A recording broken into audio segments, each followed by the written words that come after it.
Hi guys, welcome to my channel. If you're new and you like my content, do me a favor, stick a like on the video. If you want to watch back, do me a favor, make sure you stick a like on the video, subscribe if you're not yet subscribed and you like the content, and do not forget to make sure your notification bells or notifications are generally turned on. I'm going to do the review to Arsenal 0, Newcastle 0. What a match at the Emirates. Whew. How do I start? No, let's start from the lineup, right? When I saw the lineup before the match, let's start with the Arsenal lineup. Zinchenko, Gabriel Magalhaes, Saliba, and White are the defenders. Ramsdale was the keeper. In the midfield, we had Xhaka, Partey, and Odegaard.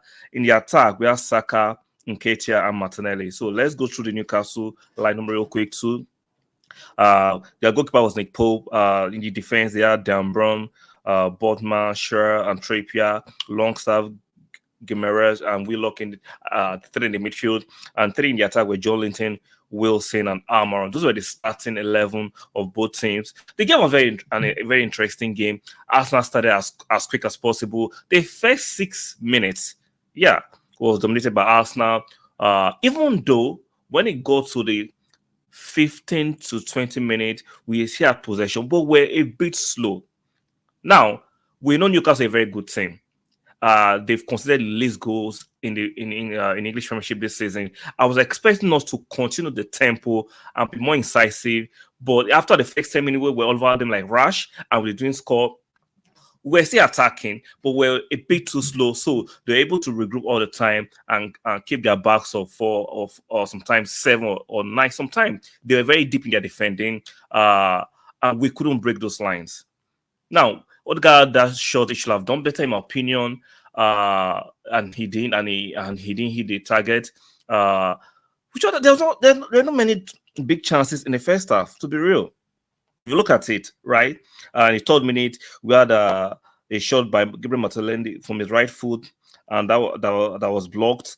Another shot from Saka in the 50th minute, which was actually from his left foot angle that was saved. There was another attempted block in the 5th minute. There was a miss by Granit Xhaka in the 7th minute. So in the first 10 minutes, right, we were controlling the match without not trying. Even though we controlled the match, right, we didn't create those clear-cut chances. And we know Newcastle this season have been defensively resolute. And particularly in this match, they were extra resolute in their defense. They were extra resolute in their defense. And we did not take our chance in the first 20 minutes. Then around the 25th minute to the end of the first half, Newcastle grew in confidence into the team. And they started applying a lot of dark acts, wasting the time. There are a lot of yellow cards in this match. For me, the referee did not do a fantastic job in controlling the match. He allowed the match to all be the right foot for me to use because I have to be YouTube friendly. He allowed the match to deteriorate to say a certain level where each team, I think Arsenal had three yellow cards in the first half, Newcastle had 2 yellow. So it's all 5 yellow cards in the first half. That was not good enough at offenses or infringement that were not worthy of yellow cards, in my opinion. Especially the Arsenal yellow cards. Like, I don't know why he didn't handle the match the way a professional referee was supposed to handle that match. Now, I was expecting in the second half, Arsenal to come out more progressive. It add a bit of pace to their passing and movement. They came out in the second half, and Newcastle actually took the initiative early in the first 5 to 10 minutes of second half before Arsenal decided to seize initiative from Newcastle. But our passings or the passing in the final third were not just having it today. It was not just going through today. Now, not that the players were abysmal. I just think Newcastle were extremely resolute. Newcastle were very, very defensive. They held their line, and I can understand why the players were frustrated. Mikel Arteta, for me, I love him. Shout out to Mikel Arteta. I've been backing him since, even though the days where results were not the best.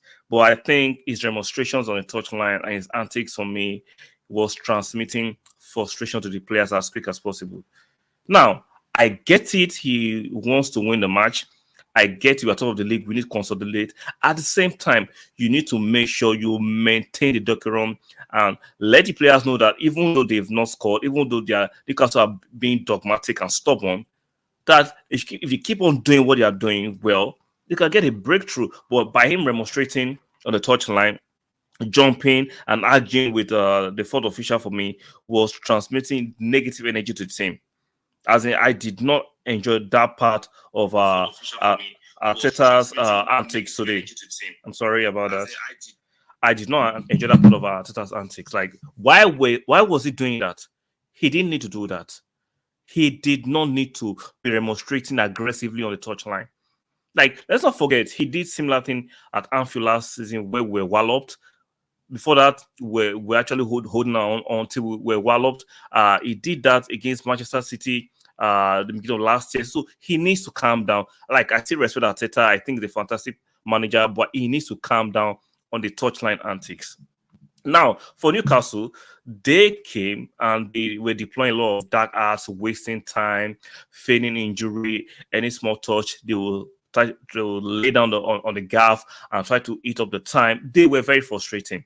They were very frustrating. For me, I've seen some people attacking Nketiah. I think Nketiah had a decent game. Now, Nketiah might not be Jesus, but by Nketiah's standard, he had, for me, a very, very good game. He was not the reason why we drew that match. Let's be real. There are a few players I think did not have the best of game. Starting with Martinelli, for me, had a very quiet game compared to the standard of Martinelli we are all used to. I think a very quiet game. Now, since after the World Cup, pre-World Cup, we know Xhaka was doing fantastic. Then post-World Cup, Xhaka, for the last two games, Xhaka has been kind of quiet. Am I the only one that have noticed that? Let me know in the comment section. I think Xhaka has not been the Xhaka pre-World Cup. The post-World Cup Xhaka has been kind of quiet. I don't know why. It doesn't mean he's been playing badly, but those runs he was making, contributing assists and scoring goals pre-World Cup, I'm not saying the same runs. I'm not saying the same drive. I'm not saying the same positive aggression. Now, today, he was very lucky not to get a second yellow card. I think Xhaka needs to be careful. He has won back a majority of the fan base, and we love the new Xhaka. He should not fall back to the old Xhaka. That will not be the right thing to do at this moment. He barely escaped a second yellow card in the second half. He barely escaped that. So Xhaka needs to watch that.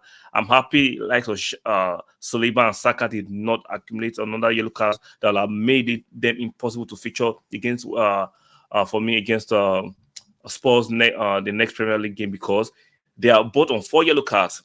Any yellow card today will have ruled them out for the game against Spurs. So, all in all, I know it's 2 points dropped, 1 point gain.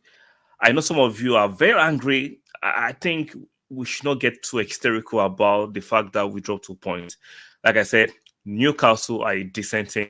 They are not a stroll over. They are not a pop team. There's a reason why they are third on the league. So we cannot just dismiss them. They had a very, very resolute defense. They played a low block, especially in the second half. They retreated back and defended for their lives. They defended like their life depended on it. And for me, let's be fair. If I'm going to be very fair, right, and be very objective, I think a draw was a fair result. Now, maybe Arsenal should have shielded it. Nketiah had a chance in the 87th minute. 86, 87 minute. He should have put away. Fantastic save by Nick Pope. So Arsenal did not create too many chances. You look at the stats. Let me look at the stats to confirm certain things real quick. If you look at the stats, we had 67% and they had 33%.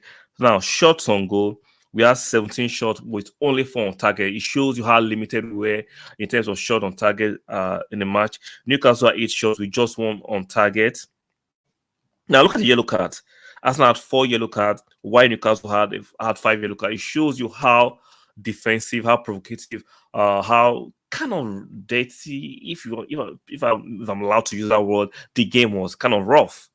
The game was actually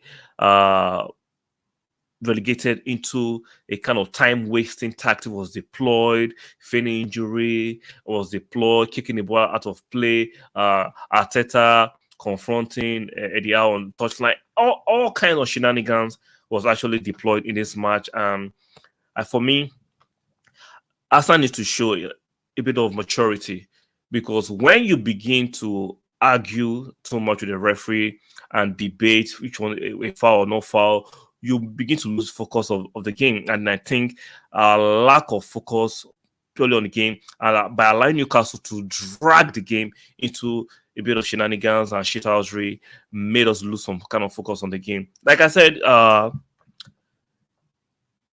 have been happier with all 3 points, but I am not too disappointed with the draw. If you don't win a game for me, don't lose it. That's my motto. If you don't win a game, do not lose it, especially at home. This is the first point we are losing at home, even though we didn't lose the match, but we lost 2 points at home for the first time this season. Not a terrible record. So I understand the frustration of majority of fans because of the banter from opposition fans. I'm sure Talk Sports, Sky Sports will having a field day, because a lot of them have been hoping and waiting for Arsenal to lose the momentum, waiting for Arsenal to drop points, and we've dropped 2 points. We'll see the narrative that will come out tomorrow. So, like I said, as an Arsenal fan, I'm not too disappointed. I'll have preferred to also get the 3 points, but I'll take it. Newcastle are not a terrible team, so I'll take it. See, same Newcastle drew against Manchester City. Same Newcastle beat Spurs this season. So they are not a pop team. They are not the old Newcastle. They are Newcastle. They have a bit of money. They are playing with a kind of swagger. They are very defensive. They want to. You can see that Newcastle are among the mix for the top four. You cannot just rule them out. There is a newfound faith in those players. Even though Almiron didn't have the best of game, but defensively he put in a shift. Longstaff, John Linton, all these guys, they put in their shit for their team, and made it very difficult for Arsenal to break through. They made sure they stifle Arsenal, and when they could not stifle Arsenal, even though they didn't attack too much, they made sure they wasted the time. They made sure they argued with the referee and argued with Arsenal players, and they made sure Arsenal didn't get multiple of chances to create good chances or score goals.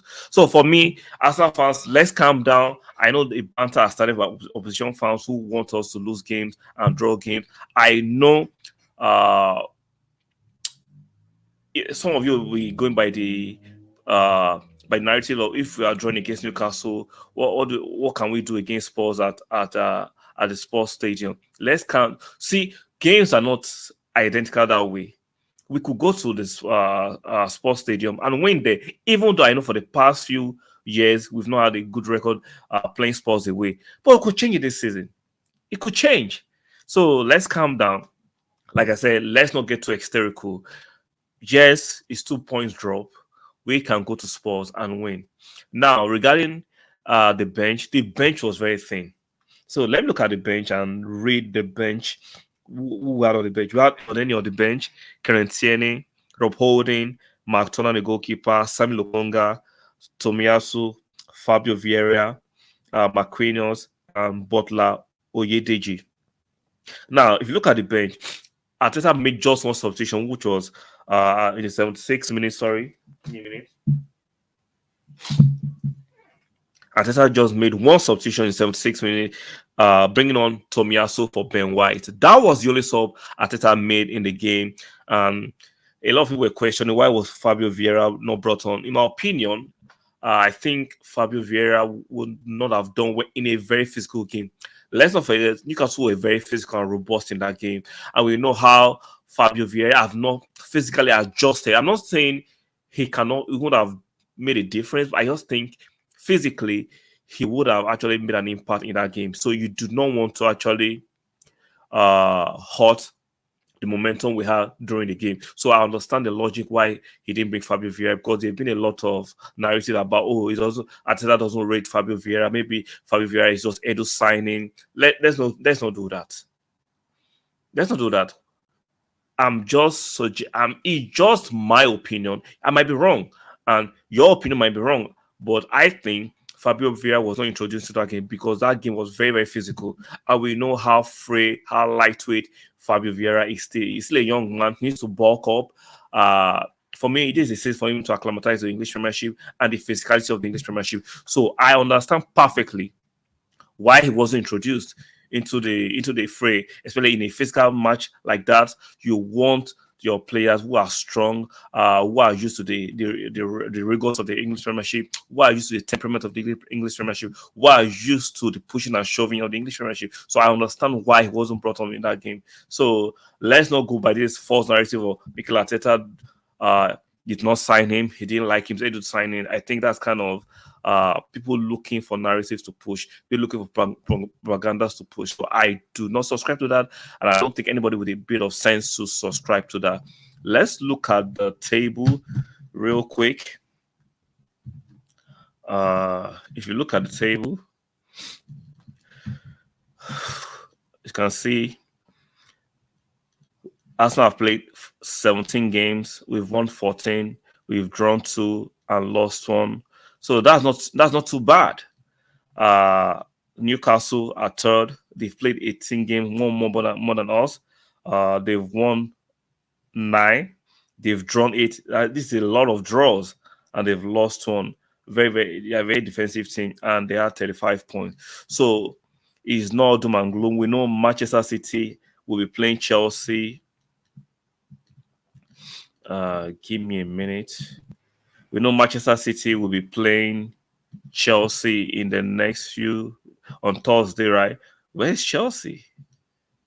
Chelsea are down in 10th. So Manchester City are second. They've played 16. They've won 11. Give me a minute. Let me make sure my information I'm passing is correct. So Manchester City have played 16. They've won 11. They've drawn 3. They've lost 2. So they play Chelsea in 10th. Chelsea have played 16th. They've won 7. They've drawn 4 and lost 5. So let's see if Chelsea can actually do us a favor. We need Chelsea to do us a favor. Very, very important. I don't trust Chelsea because they are not as strong as they used to be. They are very, very, very, very weak at the moment. Chelsea they are not the team they used to be anymore. So I do not trust Chelsea doing us a favor. But this is football. Anything's capable of happening on Thursday. And Manchester City, for me, regardless of the mainstream push that they'll go on this amazing run, I don't see it happening because they haven't shown any sign of that before. In this, they're not showing any sign of that this season because look at their defense. They are very susceptible. They lost at home to Brentford. We saw how who did they play the other time that we saw how they drew against Everton at the Etihad. So they are not the Manchester City of before. Now Haaland might be free scoring, but the other members of the team do not share the same efficacy as Haaland. Now, yes, Haaland is an X-factor player. He could actually do anything. But if you notice, for the past 2 games, pre-World Cup and post-World Cup, they've been struggling a little bit. Give me a minute. They've been struggling a little bit. So I do not trust them that much. But at the same time, Chelsea are not the team for me to stop Manchester City. They are rebuilding their squad. So I do not trust Chelsea to get the job done. But like I said, maybe Chelsea might just show some mettle. They might just show some pride on Thursday and get something out of the game. So guys, do me a favor. Make sure you like the video. Make sure you subscribe. If you're not yet subscribed, make sure you share the video. Very, very important. So for me, as I end this review of Arsenal against Newcastle at the Emirates, guys, there's no need for us to throw a fuss. There's no need for us to get angst. There's no need for us to get too hysterical. Yes, it's 2-point dropped. We still have the buffer of 5 points in case Manchester City win against Chelsea at the start at Stamford Bridge. We have that buffer of 5 points. So let's calm down. It's not doom and gloom. I get it. It's disappointing. I think it's very disappointing, but I still think let's not overreact over it. Let's not take it to heart. Let's see what the board and the Crown case can do in the general transfer window. Maybe it can bring in Modric as quick as possible. Perhaps add Joao Felix if they can lower their demands. maybe we need to bring in a few players to help the squad. Now, the bench today was very thin. Uh, and we need firepower. Very, very important. We need firepower before the Spurs game. Now, hearing rumors of Chelsea trying to hijack the Modric deal. I think that's a laughable thing. Modric is fixated on coming to Arsenal. I get it. Shakhtar to next and Arsenal are having over the price, and we know Shakhtar would like to sell the highest bidder, which is fine. It's their player. They have the right to do what they deem fit for them financially. So I get it. At the same time, Arsenal need to compromise a little bit. I'm not saying pay over the odds for a player, but we need to bring in a player real quick. And the more we push this thing, the more Shakhtar and the more Chelsea feel emboldened. Personally, I do not think Modric could go to Chelsea. I don't think it's going to happen. But stranger things has happened in football. When it comes to finances and money, people can switch allegiances and loyalty as quick as they can change their underwear. So let's see, but I'm still confident Arsenal will get it done. But I don't know how quick they'll get it done. I'm hearing reports of Chelsea and Shakhtar having a meeting about Modric. I don't think that will materialize. I just think Shakhtar are trying to play a bit of brinkmanship. They try to squeeze Arsenal as much as possible, and they're trying to see if Chelsea can pay more. Like, it reminds me of the Rafinha deal in the summer. Chelsea were willing to pay more, but Rafinha was keen to go on going to Barca. I think this will. It looks identical. So I think Modric is keen to come to Arsenal, and I don't think, regardless of how much Chelsea will willing to offer, he will go to Chelsea. I think Arsenal will get this deal done for a good fee. So, guys, let's not panic over Chelsea's links to Modric. I think the guy is fixated on come to Arsenal, and I think this deal will get done in the next. I think in the next 24 to 48 hours. I think it'll get done. I'm not saying quote me on that. I'm just saying I just have that feeling in my gut that it'll get done between 24 to 48 hours. So, guys, like the video, share the video, subscribe if you're not subscribed. It's not the end of the world. We are still leading the table. We know Manchester City are closely behind us. So, no fear. I don't think Manchester City are as strong as they used to be. So I still think we actually do something when we go to Spurs. I'm not too flustered by this result because we played a very, very good Newcastle team. So I'm not too flustered by this result. I think Arsenal will still come good. Yes, it's disappointing, but it's not the end of the world. So, guys, as I round up, do me a favor, make sure you subscribe to this channel. Make sure you stick a like on the video. It's very, very important. And I'll see you guys on the next one. Adios.